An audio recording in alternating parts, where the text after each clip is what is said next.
दोस्तों नमस्कार। आप सभी का बसंत ज्ञान सागर में दोस्तों स्वागत है। आज हम आपको एक ब्राह्मण और यमदूत की कहानी सुनाने जा रहे हैं। तो आइए चलिए सुनते हैं एक ब्राह्मण और यमदूत की कहानी। दोस्तों, किसी गांव में एक बुद्धिमान ब्राह्मण रहता था। उसका दोस्त था जो एक पैर से लंगड़ा तथा बहरा था। वह दूसरे गांव में रहता था। एक दिन वह ज्ञानी ब्राह्मण अपने बचपन के दोस्त से मिलने के लिए घर से निकला। उसके दोस्त का घर काफी दूर था। वह ब्राह्मण रास्ते में जा ही रहा था कि उसे अचानक एक हिष्ट पुष्ट आदमी दिखाई दिया। वह भी उस ब्राह्मण के साथ चलने लगा। तो वह ब्राह्मण उस मनुष्य का नाम पूछता है तो वह अपना नाम महाकाल बताता है। वह ब्राह्मण भी सोचने लगा कि मुझे भी काफी लंबा जाना है, चलो एक साथ मिल गया जिससे रास्ता आसानी से कट जाएगा। अब ब्राह्मण और महाकाल दोनों साथ साथ चल रहे थे कि अचानक एक गांव आ गया। तब महाकाल ने उस ब्राह्मण से कहा कि तुम चलो और मुझे इस गांव में थोड़ा काम है, मैं अभी आ रहा हूँ। थोड़ी ही देर में उसी गांव में एक भैंस ने एक आदमी को लात मार दी। थोड़ी ही देर में महाकाल उस ब्राह्मण के पास आ गया और बोला कि चलो। फिर वह ब्राह्मण उस महाकाल के साथ चलने लगा। थोड़ी दूर जाने पर फिर एक गांव आया तो महाकाल उस ब्राह्मण से बोला कि मुझे इस गांव में थोड़ा काम है, मैं अभी आ रहा हूँ। थोड़ी ही देर में उस गांव में आग लग गई। वह ब्राह्मण सोचने लगा कि यह आदमी जहाँ जहाँ जाता है तो वहाँ पर कोई न कोई घटना जरूर घटती है। अतः वह ब्राह्मण महाकाल से पूछ लिया कि भाई तुम कौन हो। ब्राह्मण की बात सुनकर महाकाल बोला कि मैं यमदूत हूँ, मनुष्यों के प्राण हरण करना मेरा काम है।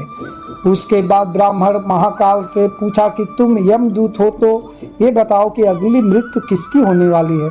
तब महाकाल ने कहा कि अगली मृत्यु तुम्हारे उसी मित्र की होने वाली है जिससे मिलने के लिए जा रहे हो। वह ब्राह्मण सोचने लगा, यदि ऐसी बात है तो मैं अपने मित्र से मिलने नहीं जाऊंगा। महाकाल ने ब्राह्मण से कहा कि तुम जो सोच रहे हो ऐसा कुछ भी नहीं होगा, होनी अटल है इसलिए होकर रहेगी। थोड़ी देर में उस ब्राह्मण ने देखा कि उसका मित्र उससे मिलने के लिए बड़ी तेजी से चला आ रहा है। जैसे ही उसका मित्र उस ब्राह्मण के पास पहुंचता है, हृदयघात होने के कारण उसकी मृत्यु हो जाती है। इससे उस ब्राह्मण को बड़ा पछतावा होता है। वह ब्राह्मण उस महाकाल से पूछता है, अच्छा ये बताओ कि मेरे मृत्यु कब और कैसे होगी। तब महाकाल ने कहा कि तुम्हारी मृत्यु ठीक 6 महीने के बाद दूसरे राज्य में फांसी लगने से होगी। वह ब्राह्मण फिर अपने घर गया और सीधे अपने राज्य के राजा के पास गया और ब्राह्मण ने राजा से सारी बात बता दी। तब राजा ने राज्य सभा में यह प्रश्न सबके सामने रखा। तब उस राज्य सभा में यह फैसला लिया गया कि यदि ऐसी बात है तो वह ब्राह्मण इसी राजमहल में 6 महीने तक रहेगा। राजा ने ब्राह्मण के लिए राजमहल में ही व्यवस्था करा दी। धीरे धीरे समय व्यतीत हो रहा था। उस ब्राह्मण को नींद में चलने की बीमारी थी और यह बात उस ब्राह्मण को नहीं मालूम थी। जिस दिन उसकी मृत्यु होने वाली थी उसी रात्रि को ही वह ब्राह्मण राजमहल से निकलकर दूसरे राज्य के राजमहल में जाकर राजा के शयन कक्ष में राजा और रानी दोनों के बीच में जाकर सो गया। सुबह जब राजा उठा तो उस ब्राह्मण को अपने शयन कक्ष में देखकर बहुत क्रोधित हुआ और उस ब्राह्मण को फांसी की सजा सुना दी।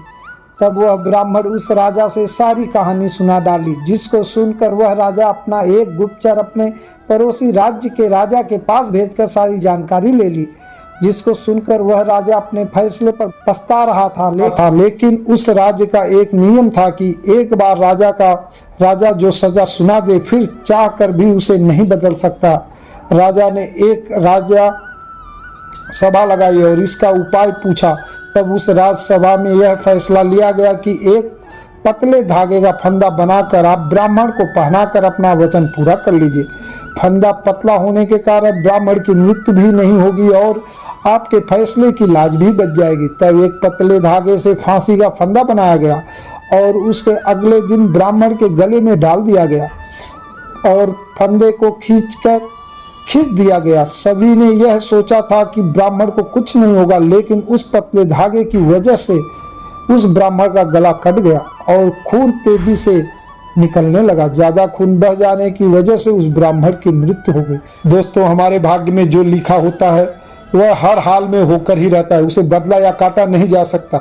उस ब्राह्मण ने अपने बचने के लिए कितने उपाय किए, लेकिन मृत्यु के आने पर कोई उपाय काम न आया तथा उसकी मृत्यु हो गई। तो दोस्तों, ये थी ये कहानी।